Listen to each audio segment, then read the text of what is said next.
Fish are in trouble. The cod population of Canada's east coast collapsed in the 1900s.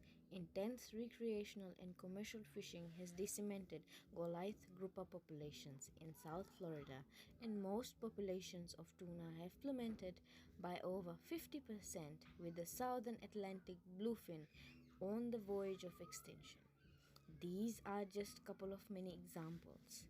Overfishing is happening all over the world. How did this happen? When some people think of fishing, they imagine relaxing in a boat and patiently reeling in the day's catch. But modern industrial fishing, the kind that stocks our grocery shelves, looks more like warfare in fact. The technologies they employ were developed for war. Radar, sonar, helicopters are all used to guide factory ships towards dwindling schools of fish. Long lines with hundreds of hooks or huge nets round up massive amounts of fish, along with other species like seabirds, turtles, and dolphins. And fish are hauled up into giant boats complete with on-board flesh freezing and processing facilities. All of these technologies have enabled us to catch fish at greater depths and further out at sea than ever before. And as the distance and depth of fishing have expanded, so has the variety of species we target. Consumer taste and prices can also have harmful effects. For example, shark fin soup is considered such a delicacy in China and Vietnam that the fin has become the most profitable part of the shark. This leads many fishermen to fill their boats with fins, leaving millions of dead sharks behind. Wild fish simply cannot reproduce as fast as 7 billion people can eat them.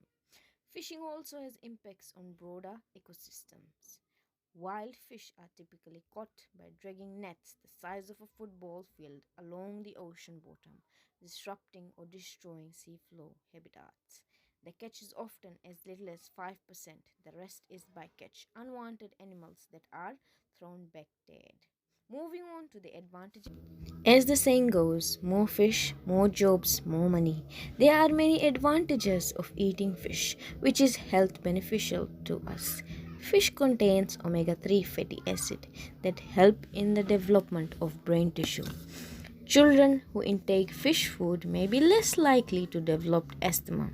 Intake of fish reduces the risk of having various kinds of cancer, cardiovascular diseases, depression, inflammatory conditions, which shows the symptoms of rheumatic arthritis, psoriasis damage. Fish food also helps maintain the blood sugar level of diabetic people. Second advantage is as follows.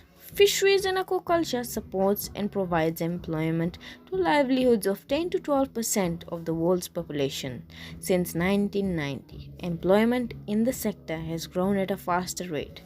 People are being able to earn for the family in various job areas of fish production, fish marketing, processing, and distribution. Thirdly, fish is the source of food produced by byproducts to the people of the village who depend mostly on fish as their source of food for their family. They also tend to sell their catch for the essentials of the household. Having said that, many people rely on fish as their income and source of food, with the fish population decreasing in number and change the size of fish remaining. How they reproduce and the speed at which they mature. Reefs are mostly harmed, which affects the area of production. They largely affect the habitats of fish on reef, which caused poor coral reef health. It causes pollution, which leads to marine imbalance, unsustainable aquaculture. It also causes depletion, which reduces the population in fish. Since there will be less production of fish, that will cause the job opportunities. People will intend to lose jobs, and that will cause poverty. So, what does it look like to give fish a break and let them recover? Protection can take many forms. In national waters, governments can set limits about how, when, where, and how much fishing occurs, with restrictions on certain boats and equipment. Harmful practices such as bottom trawling can be banned altogether, and we can establish marine reserves closed to all fishing to help ecosystems restore themselves.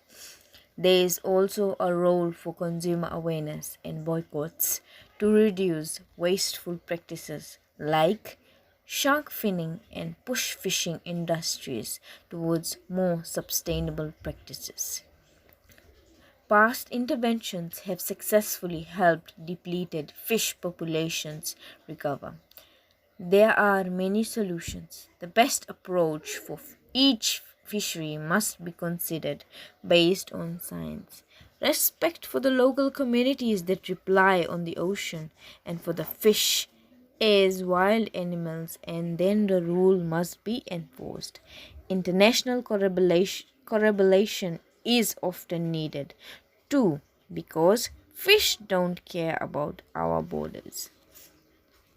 We need to end overfishing. Ecosystems, food security, job economics, and coastal cultures all depend on it. Another way to conserve our fisheries is to practice catch and release technique. Fisheries management consists of a critical element which is catch and release, where the undersized fish are thrown back into the sea to mature. As a responsible fisherman, one should practice to let go of the little ones to stop extinction of a particular species. Educating everyone and sharing the word of fish conservation. For example, holding awareness campaigns and educating children from primary schools and making them fully aware of how to conserve some species and that some have extincted due to such practice. And as being youths of our nation, they should start maintaining the marine ecosystem. They will soon experience imbalance in the ecosystem, which will cause a lot of disruption in the livelihoods. People who fish in large amounts using drift nets should be penalized. There are likely chances that you will lose your possession, and a fine of $25,000 or jail for 1 year will be the final decision. Fish lay enormous number of eggs, but many of these, as well as many young fish, never survive to maturity. It is estimated that a herring lays an average of 100,000 eggs, a cod between 5 and 10 million, and the female oyster something like 60 million eggs within a spawning season. But small fish eat many of the eggs as well as plankton. Larger fish eat the smaller fish, which in turn are caught by the largest marine animals or by men. Without the interference of men, the small fraction of young fish which survives is sufficient to maintain the world fish population. But fishing by men has upset the natural balance. It was once thought that sea fisheries were inexhaustible, and even until the mid 19th century, most people still believed that men would not seriously affect the number of fish. Statistics reveal, however, that with greater efficiency in fishing, there has been a serious depletion of the world's fish and sea mammals. Some common species have now become rare, and in the case of whales, some have been particularly wiped out. No comprehensive statistics are available on the resources of the sea as a whole, but records kept by individual fishing nations show that vigorous exploitation of the sea in any region leads to a decline in catches. Fishermen now have to sail further, and now boats have to be employed to maintain the supply of fish. There are many reasons for the decline of the world's fish hauls. Overfishing, indiscriminate fishing of the immature fish, population of the water by chemical plants and factories, and arrogance of fish culture. If men wish to prevent further loss of this vital resource of human food, especially when human numbers are increasing so fast, fish conservation must be practiced on a global basis. The imposition of measures defined by national authorities can serve a useful function by catalyzing international action and reducing the environmental impacts of domestic consumption. Nevertheless, while doing this Matai, I have learned how fish and the ocean are important to us. Thank you.